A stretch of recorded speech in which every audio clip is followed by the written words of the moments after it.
สวัสดีครับวันนี้ผมจะพามาซ่อมเตารีดของยี่ห้อฟิลิปนะครับอาการเสียที่ลูกค้าแจ้งนะครับตัวนี้ไอน้ำไม่ออกเครื่องเปิดติดปกติทุกอย่างนะครับเดี๋ยวทำการเทสเครื่องดูก่อนครับ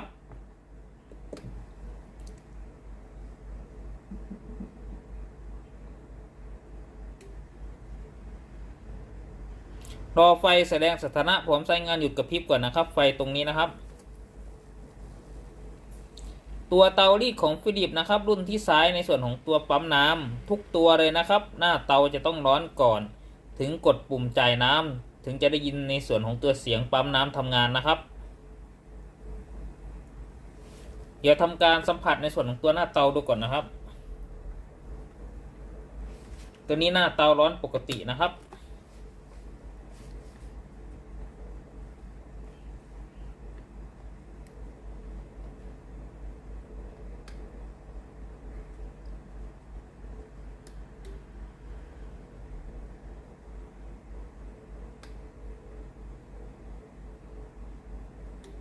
ตอนนี้เครื่องพร้อมใช้งานแล้วนะครับเดี๋ยวผมทำการกดปุ่มจ่ายน้ำนะครับ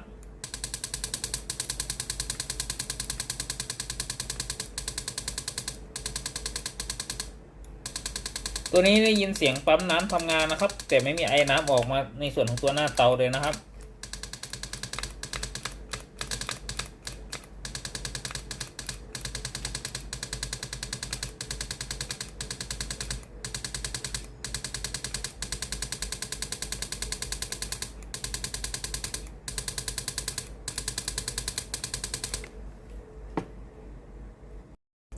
เราจะมาวิเคราะห์หาการเสียกันนะครับว่าสาเหตุเกิดจากอะไรบ้างนะครับก่อนที่เรา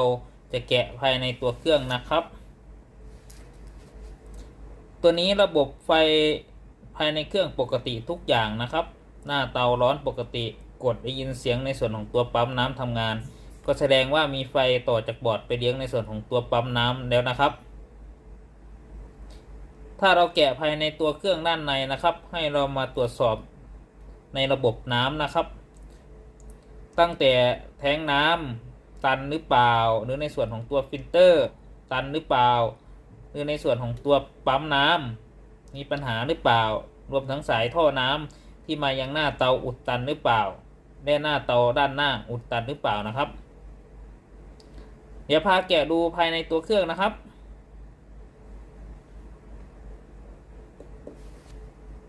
จะพาแกะดูข้างในเครื่องนะครับว่าสาเหตุอาการเสียเกิดจากอะไรนะครับทำไมไอ้น้ำถึงไม่ออกที่หน้าเตานะครับ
มีน็อตทั้งหมด8ตัวนะครับ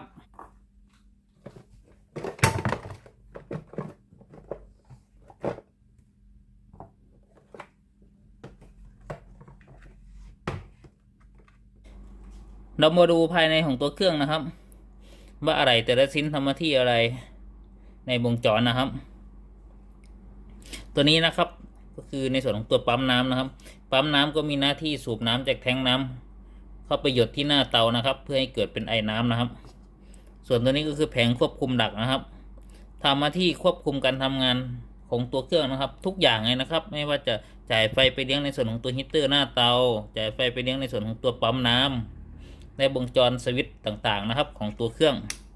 ส่วนตัวนี้นะครับก็คือตัวฟิลเตอร์นะครับเป็นตัวกรองน้ำนะครับจากตัวแทงน้ำกรองพวกเศษพวกตะไคร่น้ำพวกตะกันแล้วก็พวกหินปูนต่างๆนะครับที่มากับน้ำนะครับไม่ให้ผ่านมายังหน้าเตานะครับ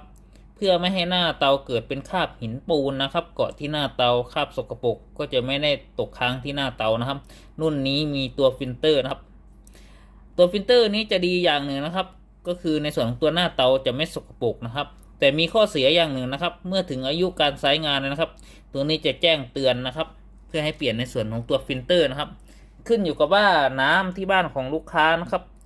จะสะอาดมากหรือสะอาดน้อยนะครับถ้าระบบน้ำนะครับที่บ้านลูกค้าไม่ค่อยสะอาดนะครับตัวเครื่องก็จะเตือนให้เปลี่ยนตัวฟิลเตอร์เร็วนะครับตรงปุ่มนี้นะครับเป็นไฟสีส้มเตือนนะครับ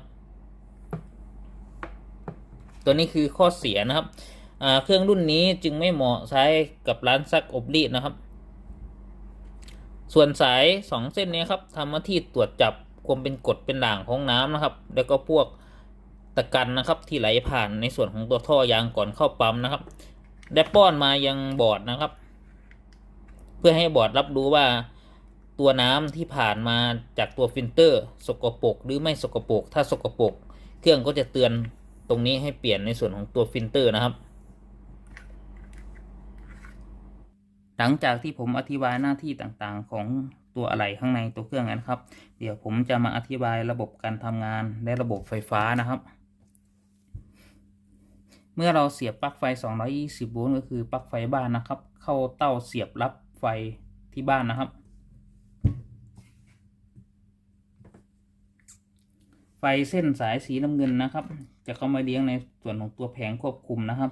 อีกส่วนหนึ่งจะต่อมายังสายสีน้ำเงินก็คือสายเส้นนี้ต่อตามสายท่อน้ำและเข้ามาเลี้ยงในส่วนของตัวฮีตเตอร์หน้าเตาก็คือมาเลี้ยงในส่วนของตัวฮีตเตอร์หน้าเตาฝั่งนี้นะครับผมไม่ได้แกะให้ดูรอการทำงานฮีตเตอร์หน้าเตาตัวนี้ยังไม่ร้อนนะครับ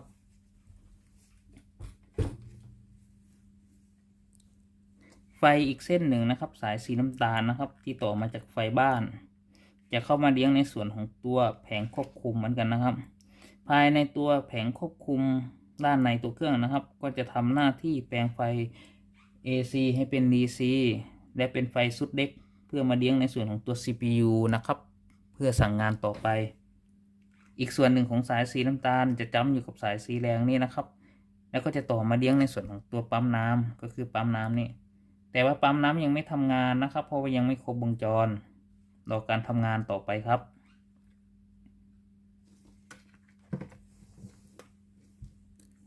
เมื่อผู้ใช้งานนะครับมีการเปิดสวิตช์ power ที่ตัวเครื่องก็คือตัวนี้นะครับ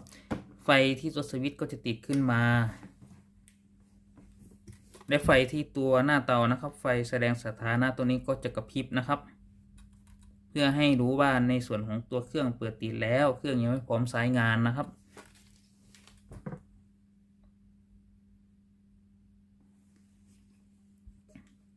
วงจร CPU ด้านในตัวเครื่องก็จะสั่งวงจรควบคุมดีเลย์ก็คือดีเลย์ตัวนี้นะครับเพื่อให้ดีเลย์ต่อไฟอีกเส้นหนึ่งนะครับผ่านทางสายสีน้ำตาลเข้มสายสีนี้นะครับสายสีนี้จะต่อตามสายท่อน้ำก็คือสายสีม่วงนี้นะครับผ่านในส่วนของตัวโทโมฟิลที่หน้าเตา1ตัวนะครับและเข้ามาเลี้ยงในส่วนของตัวฮีตเตอร์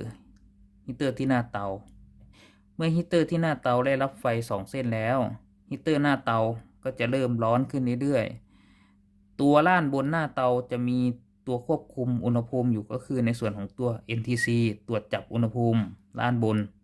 เมื่อตัว NTC หรือเทอร์โมมิเตอร์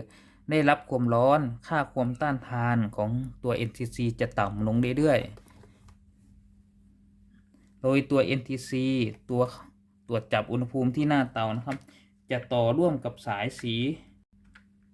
เทานะครับแล้วก็สายสีขาวที่บอร์ดตรงนี้นะครับเพื่อป้อนกลับมายัง ตัว CPU เมื่อ CPU รับรู้แล้วว่าในส่วนของตัวหน้าเตาร้อนพร้อมที่จะใช้งานแล้วไฟด้านหน้าเตาก็คือไฟตรงนี้นะครับจะหยุดกระพริบแสดงว่าเครื่องพร้อมใช้งานแล้วเมื่อเรามีการกดปุ่มจ่ายน้ำก็คือปุ่มสวิตช์ตรงนี้นะครับตัวสวิตช์จ่ายน้ำก็จะทำการต่อวงจรโดยผ่านทางสายเส้นสีดำก็คือสายนี้นะครับเพื่อป้อนกลับมายังตัว CPU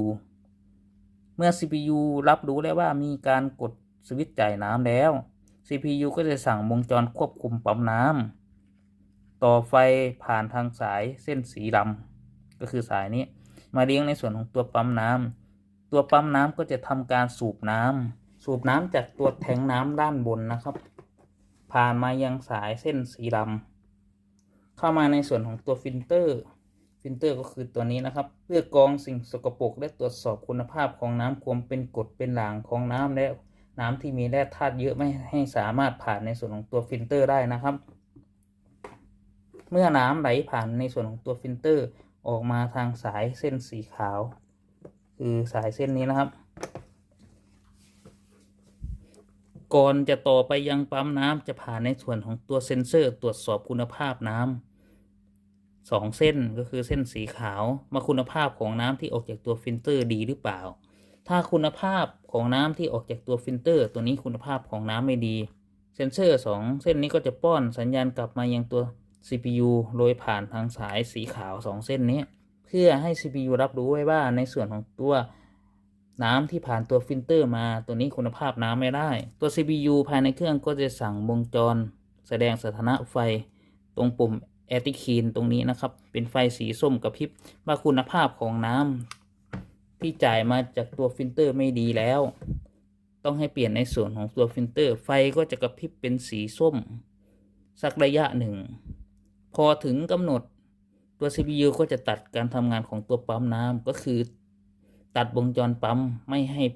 ปั๊มน้ำสูบน้ำจากแทงน้ำเข้ามาในส่วนของตัวหน้าเตาได้นะครับเมื่อน้ำผ่านในส่วนของตัวสายเซ็นเซอร์ฝั่งนี้แล้วได้ออกมายังฝั่งปั๊มน้ำออกนะครับผ่านทางสายเส้นสีดำน้ำก็จะไหลตามสายท่อน้ำตรงนี้นะครับแล้วเข้ามาหยดลงที่หน้าเตาเมื่อน้ำหยดลงที่หน้าเตาเจอกับความร้อนที่หน้าเตาก็จะเกิดเป็นไอน้ำออกที่หน้าเตานะครับหลักการทำงานของเตารีดรุ่นนี้แบบคร่าวๆมีแค่นี้นะครับเดี๋ยวผมพาตรวจสอบตัวข้างในเครื่องนะครับว่าสาเหตุที่น้ำไม่ออกเกิดจากอะไรนะครับเมื่อเราดูระบบไฟและระบบการทำงานของตัวเครื่องไงนะครับจากการวิเคราะห์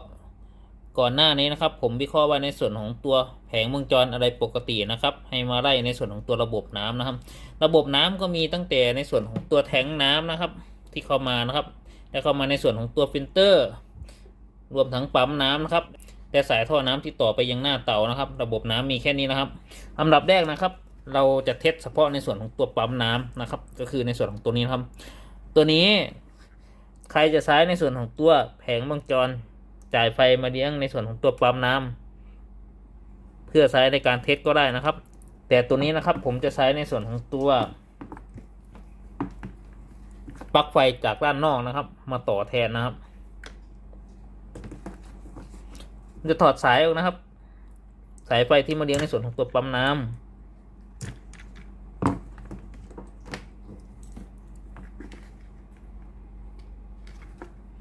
สายไฟ AC นะครับต่อแทนนะครับ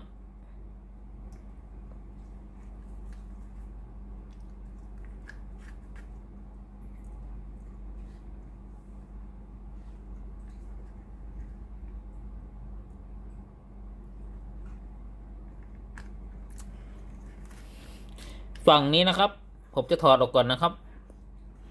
ฝั่งปั๊มที่น้ำออกนะครับแล้วอย่าลืมนะครับเวลาถอดฝั่งที่ปั๊มน้ำออกนะครับสายปากเป่านะครับถ้าเป่าทะลุก็แสดงว่าสุดสายท่อน้ำและก็สุดหน้าเตาไม่ตันนะครับก็ให้ไปตรวจสอบในส่วนของตัวสุดปั๊มน้ำอย่างเดียวนะครับเดี๋ยวตัวนี้ผมจะลองเป่าดูนะครับ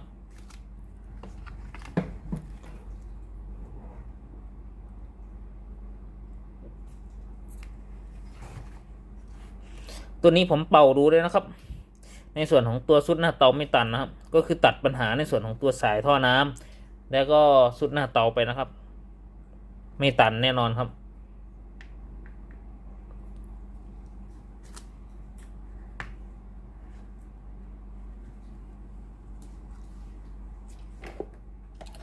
ส่วนตัวนี้นะครับเวลาเทสนะครับไม่ต้องใส่ในส่วนของตัวฟิลเตอร์ก็ได้นะครับให้เทน้ำเข้าไปในส่วนของตัวช่องฟิลเตอร์เลยนะครับจะได้ตัดปัญหาไปว่าในส่วนของตัวฟิลเตอร์ตัวนี้ตันหรือเปล่านะครับหรือในส่วนของตัวแทงน้ำนี่ตันหรือเปล่าครับถ้าเราตัดปัญหาไปแล้วเราเสียบปลั๊กปั๊มน้ำทำงานแต่ปั๊มน้ำไม่สามารถปั๊มออกมาฝั่งนี้นะครับก็แสดงว่าปั๊มน้ำเสียนะครับผมจะทำการเสียบปลั๊กไฟที่มาเลี้ยงในส่วนของตัวปั๊มน้ำนะครับ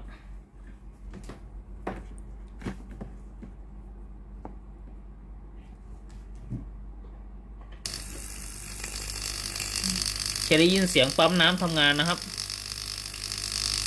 เห็นไหมครับได้ยินเสียงปั๊มน้ำทำงานแต่ไม่มีน้ำออกมาฝั่งนี้นะครับ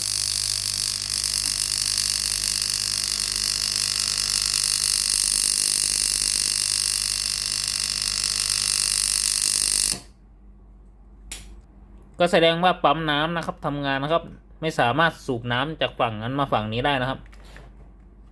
เดี๋ยวถอดฝั่งนี้ออกก่อนนะครับ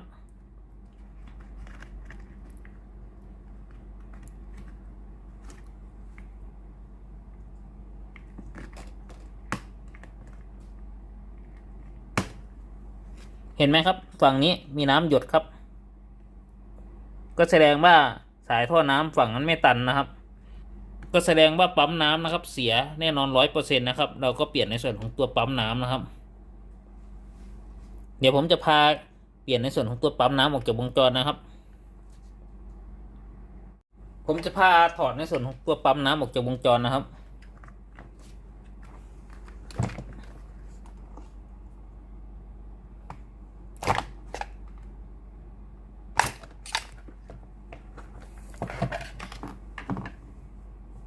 อันนี้คือปั๊มน้ำนะครับที่เราถอดออกจากวงจรนะครับเราจะแกะในส่วนของตัวฐานปั๊มออกก่อนนะครับ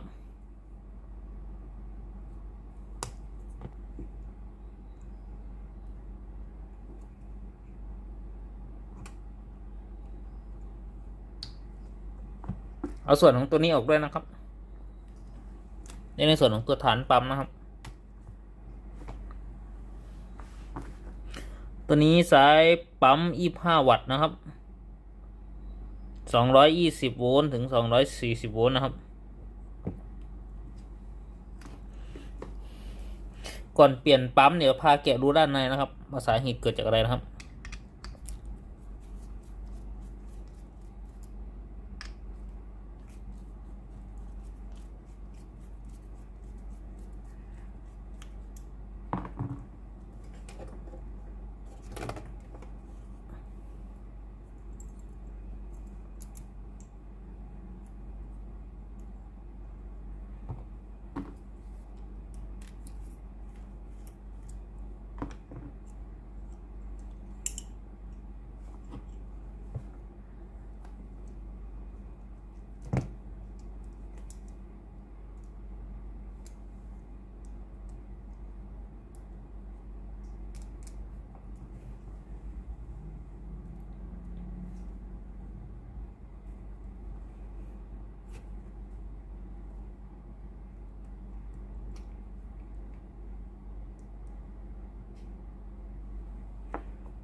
ดูด้านในนะครับ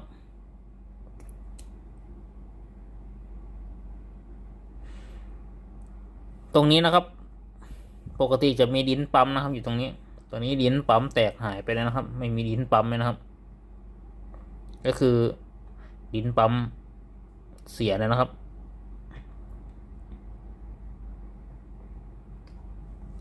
ตัวนี้คือปั๊ม25 วัตต์นะครับ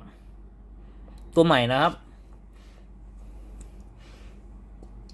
เดี๋ยวผมจะแกะให้ดูนะครับว่าปั๊มดีเป็นยังไงนะครับ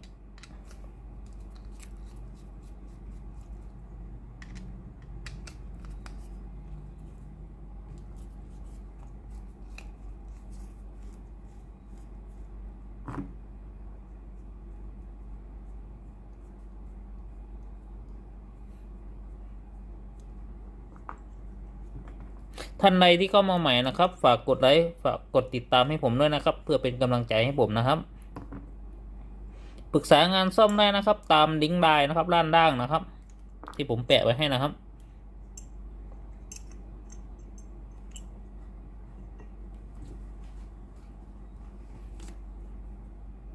หมุนนะครับนิดหน่อย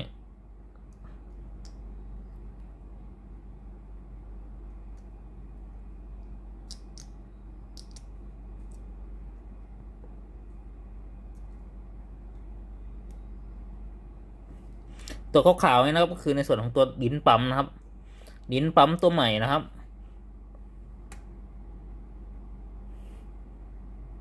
ส่วนตัวนี้นะครับ คือตัวเก่านะครับ ตัวนี้จะไม่มีลิ้นปั๊มนะครับลิ้นปั๊มแตกหายไปแล้วนะครับ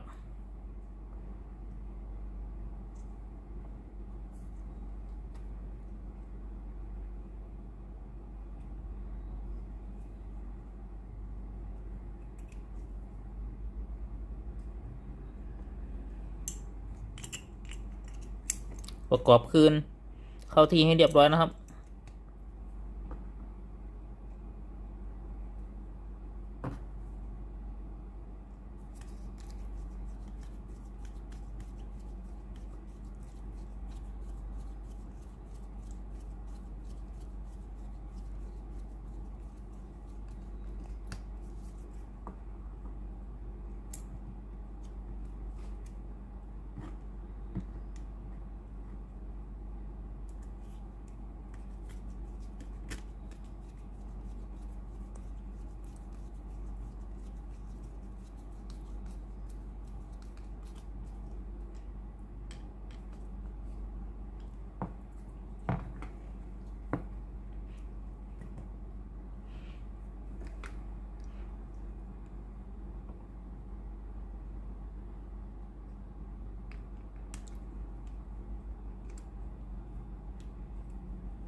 ปั๊มตัวเก่านะครับ ตัวนี้คือปั๊มตัวใหม่นะครับ เดี๋ยวเราก็จะใส่ในส่วนตัวฐานนะครับ ของตัวปั๊มเข้าไปนะครับ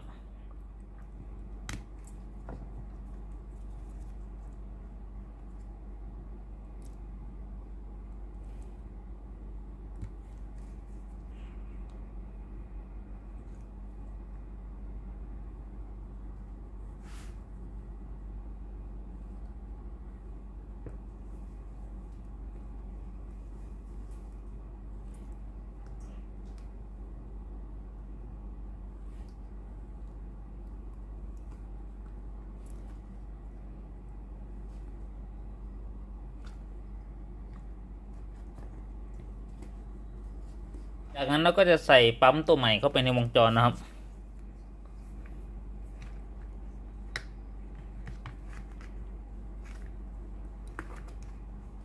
ซ้ายมือนะครับดันฐานปั๊มให้เข้าที่นะครับ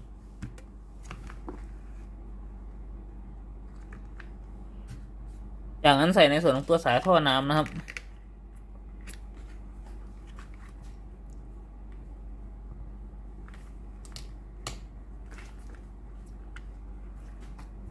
ใส่ในส่วนของตัวท่อยางเข้าไปในแทงน้ำนะครับ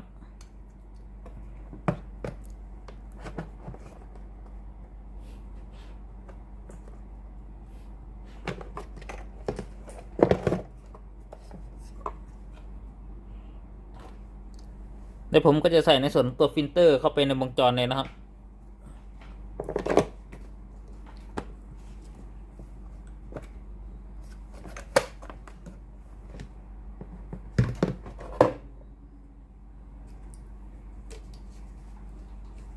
ทำการเติมน้ำลงในแทงน้ำนะครับ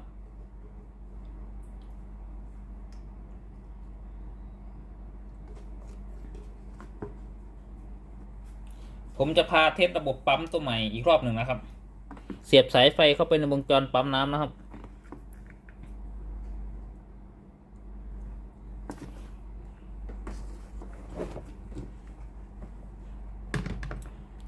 ตัวนี้ก็จะทำการต่อปั๊มโดยตรงเลยนะครับ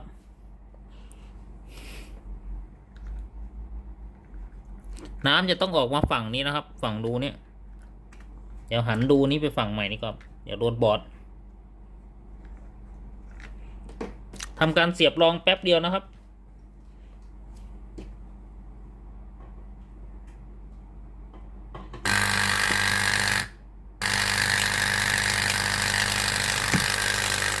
เห็นไหมครับปั๊มน้ำได้เลยนะครับตามภาพนะครับจากนั้นทำการใส่สายไฟที่มาเลี้ยงในส่วนของตัวปั๊มน้ำนะครับ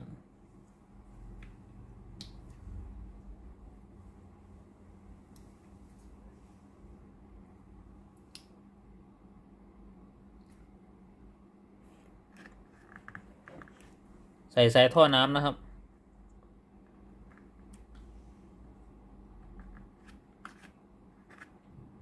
ใส่แทงน้ำเข้าไปในวงจรนะครับ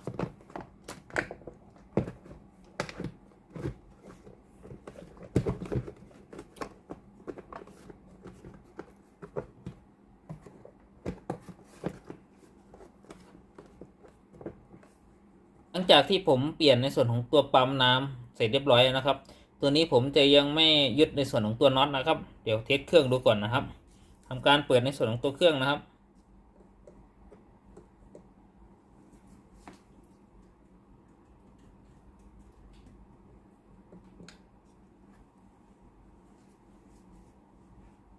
เดี๋ยวรอไฟหยุดกระพริบก่อนนะครับค่อยกดปุ่มจ่ายน้ำ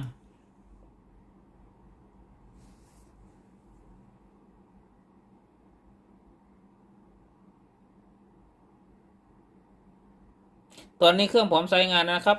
เดี๋ยวผมทำการกดปุ่มจ่ายน้ำนะครับจะได้ยินเสียงปั๊มน้ำเบาๆนะครับ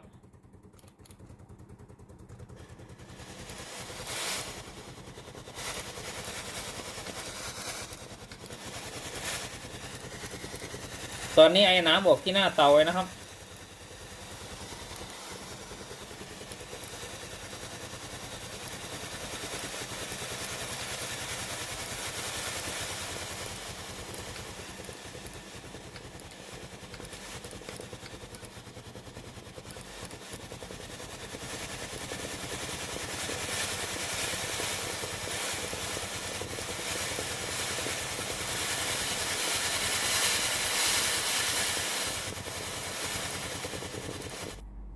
หลังจากที่เราเทสในส่วนของตัวเครื่องเสร็จเรียบร้อยนะครับ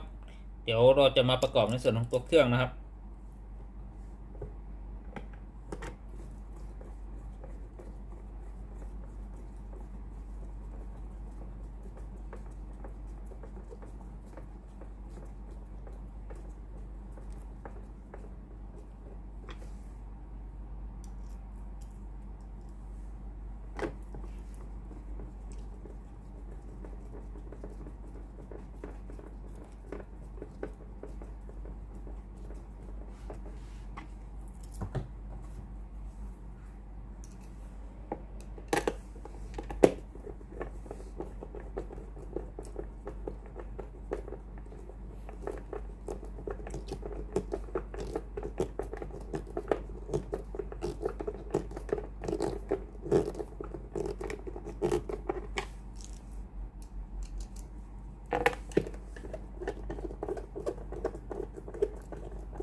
สรุปอาการเสียของเตารีดยี่ห้อฟิลิปนะครับอาการไอน้ำไม่ออกหน้าเตาร้อนปกตินะครับเครื่องเปิดติดปกติมีเสียงปั๊มน้ำปกตินะครับมีอะไรเสีย1ชิ้นนะครับก็คือในส่วนของตัวปั๊มน้ำนะครับเสียในลักษณะลิ้นปั๊มแตกนะครับขอบคุณครับที่รับชมคลิปวิดีโอครับขอบคุณมากๆครับฝากกดไลค์กดแชร์กดติดตามเพื่อเป็นกำลังใจให้ผมด้วยนะครับขอบคุณครับสวัสดีครับผมเจอกันใหม่คลิปหน้าครับ